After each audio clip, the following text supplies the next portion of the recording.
സൗഹൃദം ഉണ്ടാകുക എന്ന് പറയുന്നത് വലിയ പാടാ ഇങ്ങനെയുള്ള ആളുകൾക്ക്. വളരെ ഇൻറ്റൻസീവായിട്ടുള്ള സൗഹൃദം ഉണ്ടാവുക, അത് മെയിൻറ്റെയിൻ ചെയ്യുക, സൗഹൃദം ചെറിഷ് ചെയ്തിട്ടുള്ള പരിപാടികൾ എന്നൊക്കെ പറയുന്നത്, അത് ആ ഒരു സംഘമൊക്കെ ആരായിരുന്നു അച്ഛൻ്റെ?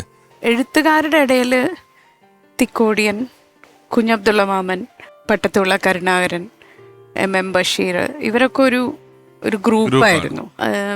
NP അങ്കിള്, മറക്കാൻ പാടില്ല. NP അങ്കിൾ ഒരുമിച്ച് നോവല് രണ്ടുപേര് ചേർന്ന് എഴുതുന്ന ഒരു പുസ്തകം എഴുതുക എന്നുള്ളത് അപൂർവമാണല്ലോ നമ്മുടെ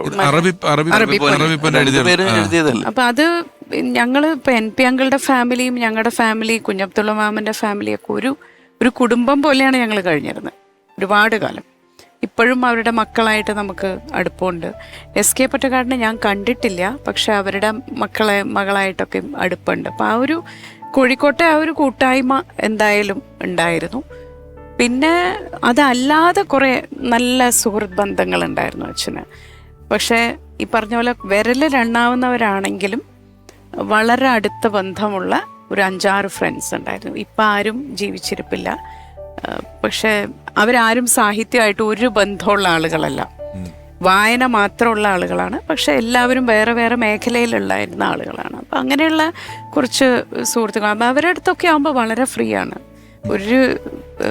ഒരു ഇൻഹിബിഷൻസും ഇല്ലാതെ പെരുമാറുകയും അവരുടെയൊക്കെ വീടുകളിൽ പോയി ഞങ്ങൾ താമസിക്കുകയും ഒക്കെ ചെയ്തിട്ടുണ്ട്. അപ്പം ആ ഒരു ക്ലോസ് ഫ്രണ്ട്ഷിപ്പ് സർക്കിൾ എന്നും ഉണ്ടായിരുന്നു അച്ഛന്.